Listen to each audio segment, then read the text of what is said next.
arakura arakomera abyirukana ubwenge yuzuye ubwitonzi afite n'ubutoni ku Mana.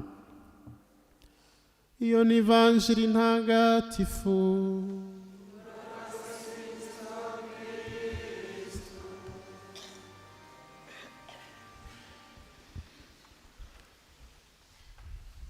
Bakristu bavandimwe, Kristu Yezu akuzwe. Kristu Yezu akuzwe. Uyu munsi tariki 2 Gashyantare turizihiza umunsi mukuru wa Yezu aturwa Imana mu ngoro. Amasomo matagatifu twumvise ndetse n'umuhango twagize mbere yo gutangira igitambo cy'Ukaristiya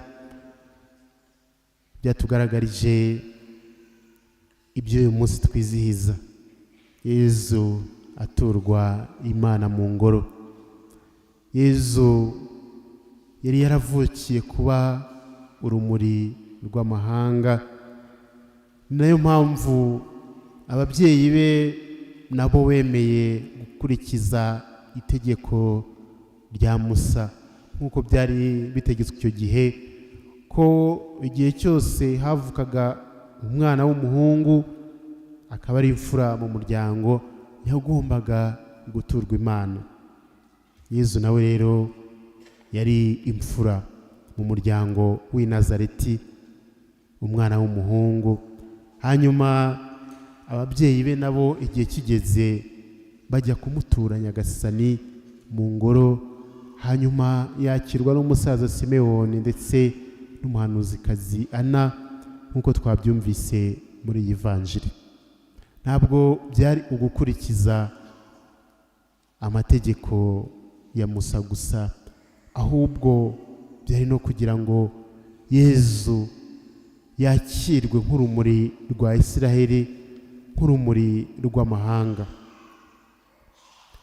Papa Yohani Pawulo wa kabiri mu gihe cye yifuje ko uyu munsi w'2 Gashyantare, umunsi twibukaho Yezu aturwa Imana mu ngoro, uba umunsi mukuru mpuzamahanga w'abiyeguriye Imana.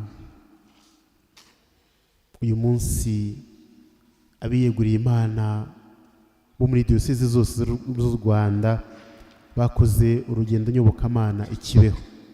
Niho bateraniye kugira ngo bahimbaze uyu munsi wabo, umunsi wa Yezu aturwa Imana mu ngoro.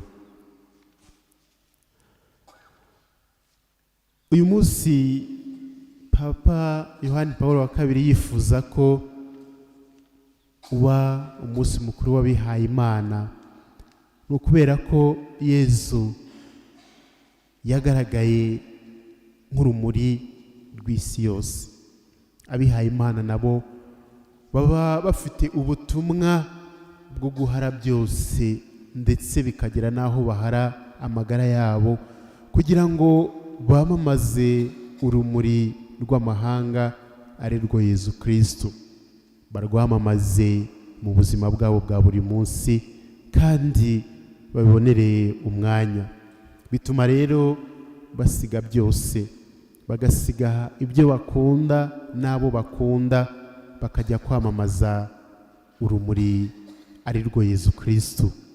Ahanini bakajya kurwamamaza aho batazi, kure y'imiryango yabo, kugira ngo nyine bagaragaze urwo rumuri rw'amahanga ari rwo Yezu Kristu, kandi n'abarwakiriye bave mu mwijima maze bayoborwe n'urwo rumuri. Kwiha Imana ni ugutangaza Yezu Kristu, umutangariza abandi. Uyu munsi rero ni umunsi mukuru w'abihaye Imana, ariko ntabwo kwiha Imana ari iby'abihaye Imana bonyine. Tumaze kumva igisobanuro cyo kwiha Imana. Kwiha Imana ni ugaragariza abantu urumuri rw'amahanga ari rwo Yezu Kristu, ukabikora uhara byose, ndetse ushobora no guhara amagara yawe kugira ngo abantu bamenye kandi bayoborwa na Yezu Kristu bareke kugendera mu mwijima. Namwe rero bavandimwe, mushobora kuba bihaye Imana cyangwa se wenda muri abihaye Imana. Igihe cyose mu bikorwa byawe wamamaza urumuri rw'amahanga ari rwo Yezu Kristu, kandi ugaharanira ko abandi barumenya, nawe mu buryo bumwe cyangwa ubundi uba warihaye Imana. Ntabwo kwiha Imana ari ukuba wambaye ikanzu gusa, wambaye ivara gusa. Abenshi namwe mwihaye Imana mu ngo zanyu.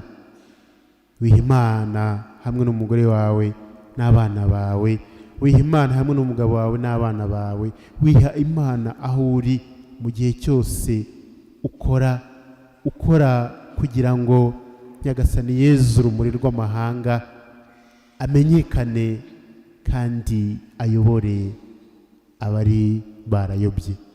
Bavandimwe, twese hamwe reka tumenye ko turi abihaye Imana cyangwa se tugomba kwiha Imana. Hari abavuga bati ibyo ngibyo ni iby'abariya babitorewe, ni iby'abariya babyemeye, twebwe ntabwo bitureba. Ugasanga za mbaraga abihaye Imana bashyiramo kugira ngo batangarize rubanda inkuru nziza ya Yezu Kristu, abo itangarizwa ntabwo bemera ngo nabo batumwe ku bandi, ahubwo baravuga ko ari iby'abariya babitorewe. Nawe warabitorewe, wabitorewe muri batisimu wahawe, kuko nawe wabaye intumwa ya Nyagasani kugira ngo ujye gutangaza inkuru nziza mu mubana. Uyitangaze mu magambo meza uvuga, uyitangaze mu bikorwa byiza ugira. Twese rero bavandimwe twihaye Imana, tugomba gusaba uwo Kristu twamamaza urwo rumuri rw'amahanga kugira ngo atuboneshereze natwe ubwacu mbere y'uko twamamaza urwo rumuri rwe, kugira ngo turwamamaze mu bandi.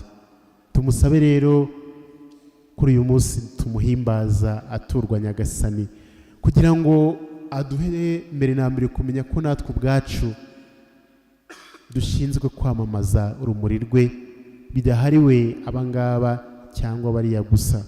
Ubundi tumusabe kugira ngo aduhe imbaraga zikomoka kuri we, kugira ngo dukomeze gukora ubwo butumwa yaduhaye dushize amanga. Nyagasani Yezu nabane namwe.